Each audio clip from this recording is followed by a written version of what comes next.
Добрый день, с вами журнал Мотоэксперт, я Дмитрий Федотов, и сегодня мы вам расскажем не про китайский мотоцикл, никаких продуктов жизнедеятельности компании Ланчин и иже с ними. Сегодня у нас мотоцикл Honda, наконец-таки. И это Honda NX 500. Что это такое? Это такой среднекубатурный кроссовер. Литеры NX фанаты компании Honda могли слышать раньше. Где-то в 90-х годах они делали Honda NX 650 Dominator, если я не ошибаюсь. Но это был такой, как бы немножко трансаль. Это был довольно крупный мотоцикл с 650-кубовым мотором. Он был высокий, он был на спицах. И он был, что характерно, с довольно маленьким обтекателем. То есть туризма в нем было намного меньше, чем в нем было эндуро. Хотя, конечно же, он все-таки туристический эндуро. Этот мотоцикл Honda представила на выставке EICMA в 2023 году, а в нынешнем 2024 году уже начала его продавать. Но, как вы понимаете, вот судя по кубатуре, 500 кубов, для кого это? Это явно сделано не для рынков, где любят большие мотоциклы, вроде Соединенных Штатов или России. То есть, создавая 500-ку, 500-кубовый кроссовер, 500-кубовый маленький туристический эндуро с приставкой Light, японцы в первую очередь ориентировались на Юго-Восточную Азию и на Европу, где эти мотоциклы очень-очень популярны. Потому что они сами по себе довольно доступные, они доступны в содержании, на него не очень большой налог, не очень большая страховка. И в Европе вообще люди такие мотоциклы любят. Но самое главное, что о нем нужно знать, это то, что его мотор выдает 35 киловатт, что подходит под категорию водительских удостоверений А2. То есть в Европе есть большие права и есть маленькие права на среднекубатурные мотоциклы. И, разумеется, категорию А2, маленькую категорию, получить намного легче. И, соответственно, для многих людей такие мотоциклы это максимум, что они могут получить с их водительским удостоверением А2. А на более крупный мотоцикл им уже нужно переучиваться. Поэтому вот эта Honda это конкурент такого мотоцикла, как, например, Benelli TRK 502, супер популярного в Европе. И вот он тоже, он весь большой, как этот, он прям выглядит крупным, он выглядит серьезным мотоциклом, но он совсем не едет. И забегая вперед, скажу, что Honda тоже, не доложили сюда мотора. Что касается этого мотора. 2 цилиндра в ряд, поперечное расположение, инжектор, 4 клапана на цилиндр с цепным приводом газораспределительного механизма, разумеется, жидкостное охлаждение, и выдает он 47 лошадиных сил аж на 8600 оборотов. То есть представьте, как его надо крутить. Это близко-близко к красной зоне. И выдает он 43 ньютон-метра крутящего момента на 6000 оборотов. То есть мотор, прямо скажем, верховой. Он начинается где-то в середине и туда. А когда вы едете до 6000 оборотов, и я забегая вперед скажу, что он вообще довольно зудит. Если вы его крутите, у вас начинают чесаться пятки, чесаться ноги, чесаться всякие другие места. И если вы хотите на нем ехать быстро, он в принципе это может делать, то вам нужно, как на прям настоящем спортбайке, держать тахометр постоянно в красной зоне, постоянно работать коробкой передач. А если вы хотите на нем ехать расслабленно, спокойно, медленно, то там вот до 6000 оборотов, до 5 мотора вообще нет.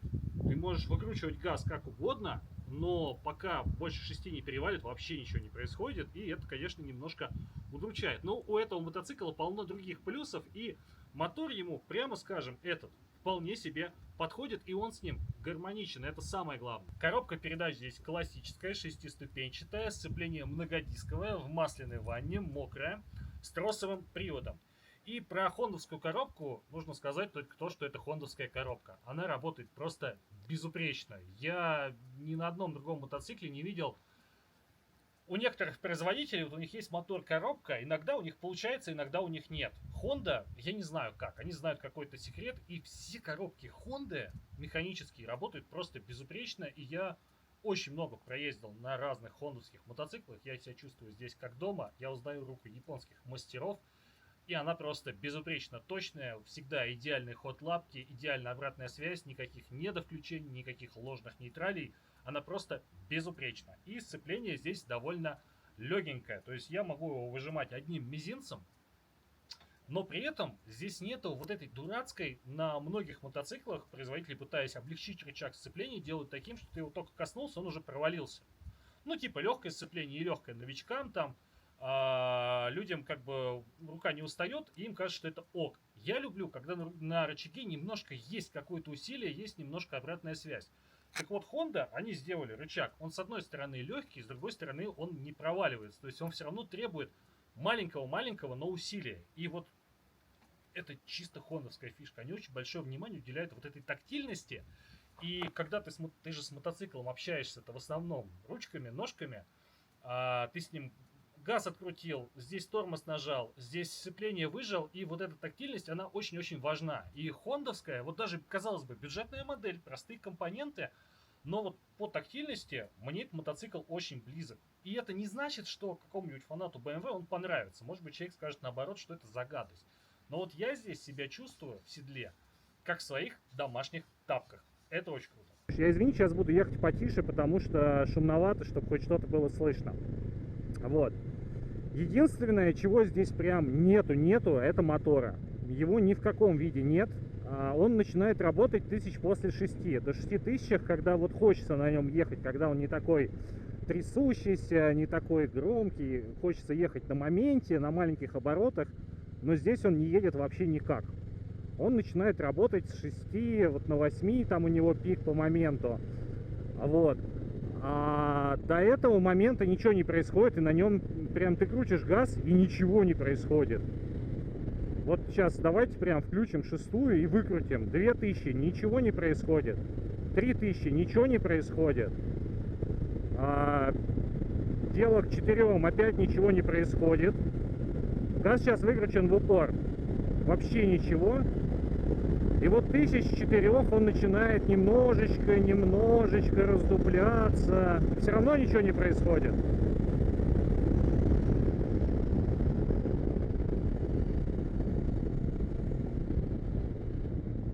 Иными словами, чтобы на этом мотоцикле ехать хоть сколько-нибудь быстро, вам нужно держать тахометр где-то 7, 8, 9 тысяч, а отсечка там уже ближе к 10.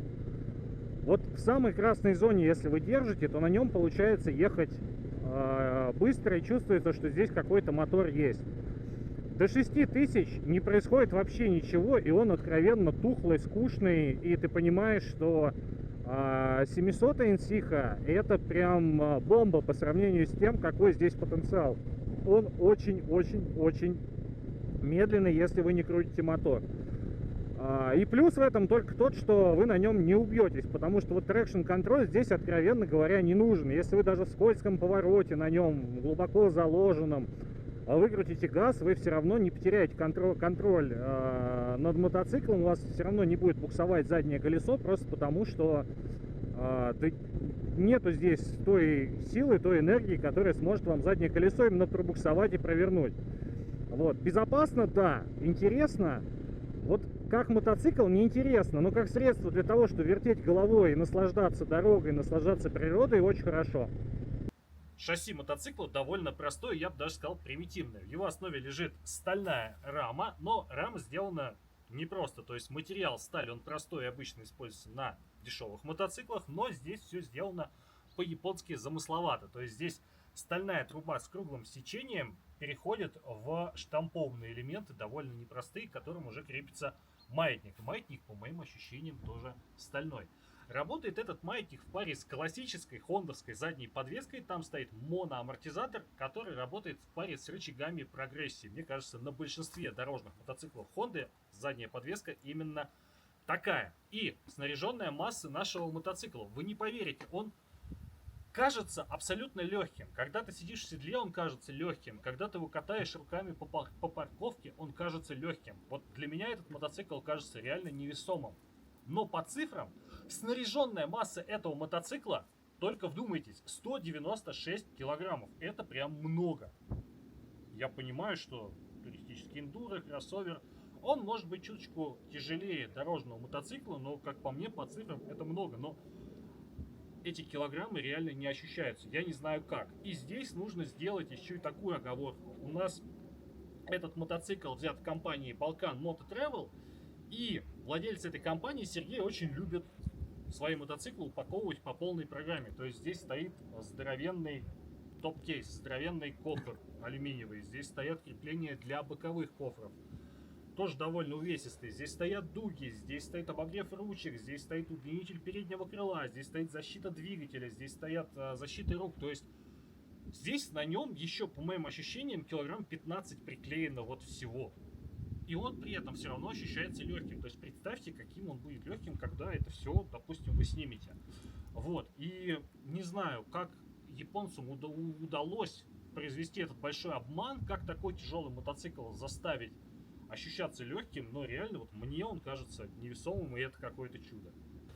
Ход задней подвески 135 мм, ход передней подвески 136 мм. И спереди у нас стоит довольно простая телескопическая вилка от компании Showa.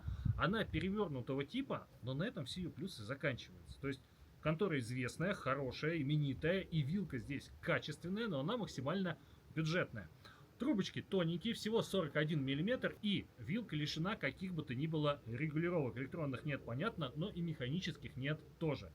И вот давайте подведем итог. Стальная рама, стальной маятник, простенькая вилка, все прям максимально бюджетно, чтобы сделать этот мотоцикл максимально доступным, но при этом все по-хондовски качественно. Вот когда ты начинаешь смотреть, не докопаешься ни до чего, но когда вот углубляешься, понимаешь, что они пытались экономить на всем, но без ущерба качеству. Мотоцикл у нас на литых колесах, что как бы намекает на его двойное назначение, но все-таки с уклоном в асфальт. То есть вы на нем можете с асфальта съезжать, но все-таки аккуратно, осторожно, и это не спицы, которые прощают больше, чем литые колеса. Колеса здесь очень красивые, и вообще сегодня я прям помню, когда вот такое литье, настолько сложное, настолько интересное, настолько ажурное, можно было встретить только на очень дорогих мотоциклах. И сегодня, видимо, вот эта технология, она стала как-то доступнее, потому что все чаще и чаще на бюджетных мотоциклах встречаются вот какие-то там полости внутри. То есть это очень сложно сделать, если я до конца не представляю, как они делают такую красоту внутри, вот космос. И это все явно на бюджетном мотике, явно они научились делать это как-то более-менее доступно. Колеса здесь бескамерные, диаметр переднего колеса 19 дюймов, диаметр заднего колеса 17 дюймов. И дорожный просвет у этого мотоцикла 180 мм, что опять же достаточно для мотоцикла двойного назначения, который как бы асфальтовый, но который как бы может с этого асфальта немножко недалеко, но все-таки съезжать. Сейчас у нас будет возможность немножко порулить на этом мотоцикле, тут будет много интересных поворотов.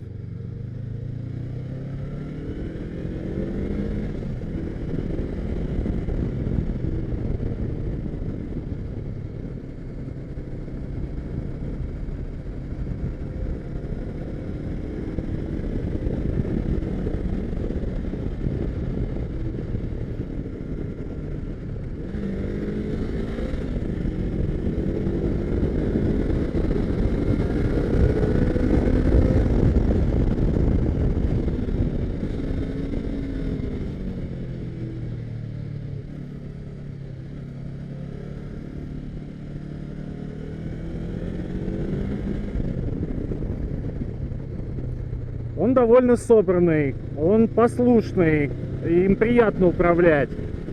Он не заставляет тебя нервничать, он тебя не пугает. Он очень такой нейтральный в плане поворачиваемости, то есть он и не сам плюхается в поворот, но охотно туда наклоняется, когда ты его туда наклоняешь. Вот, и шасси здесь прям замечательное для мотоцикла вот этого класса, то есть для легкого среднекубатурника он кайфовый. И вот здесь, наверное, без очень больших навыков на нем можно получать удовольствие от таких дорог, от поворотов. С ним не нужно бороться, с ним не нужно воевать. Ты просто поворачиваешь, и он идет так, как ты его поворачиваешь. Он хорошо прям следует за твоим взглядом. То есть это идеальный мотоцикл, когда вы берете его в прокат покататься. Вот по стране с извилистыми дорогами это прям идеальный выбор, потому что ты именно получаешь удовольствие от того, что ты едешь, смотришь вокруг и не думаешь о том, как это все работает, не думаешь о том, повернет он, не повернет, много ли я скорости взял, немного. Ты прям просто расслабляешься и кайфуешь. Тормоза здесь есть. Для этого мотора, для этого шасси, для этой массы мотоцикла их достаточно более чем. Но, опять же, если вам хочется ездить быстро, если вам хочется наваливать, на этом мотоцикле это сложно, но можно сделать. то тормозов вам будет не хватать прозрачности, вам будет не хватать немножко их эффективности, вы будете чувствовать немножко недостаточность. Но это только при условии, что вы ездите очень-очень быстро и все время в красной зоне. Если вы ездите на этом мотоцикле так, как он, в принципе, рассчитан, чтобы на нем ездили, то есть не спеша, в свое удовольствие, то вам этих тормозов будет хватать всегда и везде. Вот, потому что их, в принципе, здесь достаточно для этого мотоцикла. Вот. И еще я хочу отметить, это прям очень важно, здесь очень хорошо настроена система ABS, то есть она не начинает тормозить раньше, не начинает работать раньше, чем вы начинаете тормозить. То есть здесь она прям дает как следует вам нажать педаль тормоза, дает колесу там чуть-чуть. Вот вы сначала будете тормозить, и если уж совсем что-то пойдет не так, вмешается система ABS. А если вы ездите нормально, не быстро, аккуратно, если вы не лупите по тормозам на скользкой дороге, вы о существовании системы ABS вообще не будете знать. То есть вы она не узнаете, только когда совсем что-то пойдет не так. И это классно. Я не люблю, когда электроника прям уж сильно вмешивается, и здесь она абсолютно не надоедлива. И, кстати, здесь есть traction контроль. Я не знаю зачем, для меня это загадка, но тем не менее он здесь присутствует. Высота по седлу 830 миллиметров. И вот я высокий, 195 сантиметров. Я здесь двумя ногами уверенно достаю до земли. У меня еще ноги немного согнуты в коленях. А людям среднего роста здесь все равно будет комфортно, потому что этот мотоцикл в первую очередь создан именно для них. Они здесь будут нормально дотягиваться до земли, нормально этот мотоцикл контролировать. Я повторюсь, ощущается он не очень тяжелым, а скорее легким. Что касается вообще убранства водительского места. Сидушка довольно простая. Пассажирское и водительское седло разделены разве что высотой вот этой пены, но в остальном оно цельное и довольно простое. Прям вот я почему-то, когда на него смотрю, когда его трогаю, я вспоминаю какие-то Хонды из 90-х, потому что это вот старая школа. Все простенько, ничего лишнего, все очень аккуратно и не докопаешься ничего, безупречно. Но при этом просто-просто. Руль очень широкий. И еще очень важно отметить, что у руля переменное сечение, как на взрослых туристических эндуро. У крепления и устойчик он широкий, а к рукояткам руля эта труба становится уже. Приборная панель цифровая, приборная панель цветная и довольно информативная. Здесь прям много чего есть. Помимо обязательного набора контрольных ламп, здесь есть указатель уровня топлива, запасы хода, пробег первый, пробег второй суточный, пробег общий, спидометр, тахометр, температура, все, что нужно, ну и часики сверху. Вот. И еще интересно, что здесь новые пульты для Honda. То есть правый пульт там уже знаком по всяким African Twin, по прочим мотоциклам, а вот левый пульт совсем новый. Здесь появилось не то что джойстик, здесь все-таки кнопки, но нет, скорее это все-таки джойстик, как по мне, хотя выглядит он как одна большая кнопка. Довольно удобно, и зная Honda, скорее всего, вот в отличие от всяких BMW-шных пультов, где там то закоротило, то кнопка выпала, вот с этим пультом, скорее всего, вы таких проблем никогда в жизни не узнаете. Посадка. Попробуем пересесть.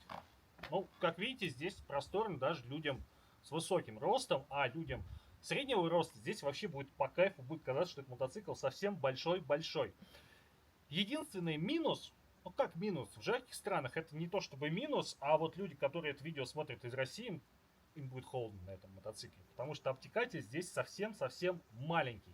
Ветровое стекло регулировки не имеет, и оно тоже коротенькое. То есть в дождь, в холод вас здесь будут обдувать все ведра, и обтекатель здесь, прямо скажем, не туристический. Но если вы ездите в жарких странах, вот у нас сейчас середина октября, и мне кажется, градусов 20 есть.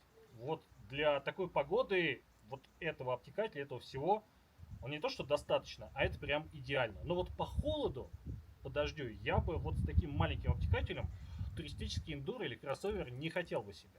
В остальном здесь классно. Просторно, нигде ничего не жмет, ноги согнуты в коленях под достаточным углом, не хочется его куда-то выпрямлять, распрямлять. Здесь не тесно, здесь комфортно и достаточно просторно. Что касается дизайна этого мотоцикла, то он выглядит свежо, интересно и, что очень важно, японцы не пытались нарисовать какой-то агрессивный облик. Вот он чуточку спортивный, он такой легкий, вот он как будто хорошо нарисованный кроссовок. Но он не пытается казаться каким-то злым, каким-то нахмуренным, каким-то хищным. Вот у него в характере этих ноток нет, и у него этих ноток нет в его облике. Он абсолютно гармоничный, приятный, легкий и в общении, и вот когда ты на него смотришь, он легкий. И на самом деле вот этот дизайн лично меня располагает. Классно. По светотехнике, разумеется, здесь уже все светодиодное, аккуратненько и довольно просто. Ближний и дальний можно поморгать, поворотники светодиодные, и сами они выключаться не умеют, что в 21 веке, в 24 году, мне кажется, что уже можно было даже на бюджетных моделях автоматическое выключение поворотников предусмотреть. Ну, ветрозащита у нас здесь такая средненькая, здесь стоят установленные дополнительно лопухи на руле. Ветровик не очень высокий и дует в голову. Вот. И обтекатель здесь вроде попытались немножко вот в местах бака, накладок на бак расширить. Все равно ветрозащита здесь такая средненькая, посредственная. Обтекатель все-таки маленький, за ним спрятаться сможет только очень малогабаритный человек. Еще у него довольно противные вибрации. Вот 2 цилиндра. Немножко прям сидушка зудит, и на руле немножко зудит. Даже не пульсация, не вибрация, а именно довольно противный зуд. 5-6 тысяч оборотов.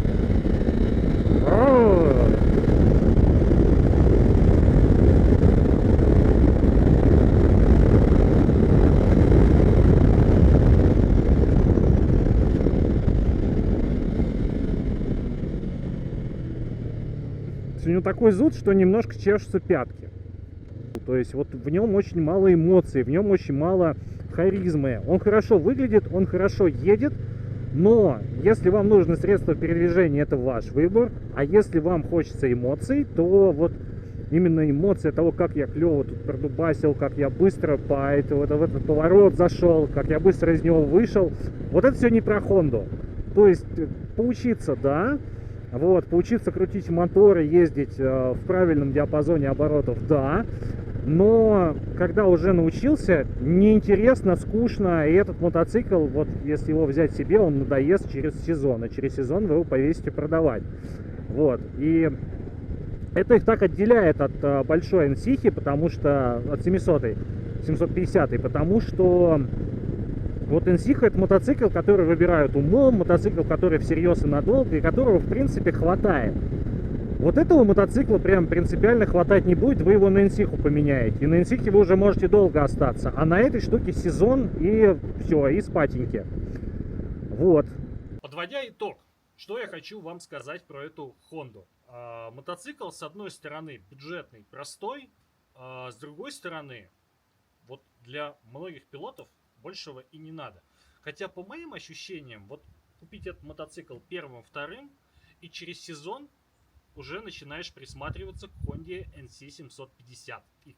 Потому что все-таки главное, что здесь не хватает, это мотора. Она хорошее шасси, она приятная, она плотненькая, она легенькая, она очень послушная. И вот кататься медленно по Черногории, взять этот мотоцикл в прокате, сесть никуда не спеша, вертеть головой, вот этот мотоцикл просто идеальный. Если вам захочется на нем открутить и шустро продубасить по каким-нибудь серпантинам, вы на нем, в принципе, это тоже сможете сделать. Но для этого вам придется научиться как следует крутить мотор и вот прям держать стрелку тахометра ровно в красной зоне. В диапазоне 3000 оборотов, как это делают там водители спортбайков, которые ездят действительно быстро. Вот, это хороший навык, который вам может пригодиться в будущем, где-нибудь на треке. Но когда ты начинаешь вот этот крутить мотор в каких-то гражданских условиях, когда тебе хочется быстрее, у тебя зудят ноги, зудит задница, зудит все. Ну, так себе удовольствие, скажем так. И мы понимаем, что это Honda, поэтому через 3 года она у вас не рассыпется и не сильно потеряет в цене, в отличие от, сами знаете кого, от всех остальных.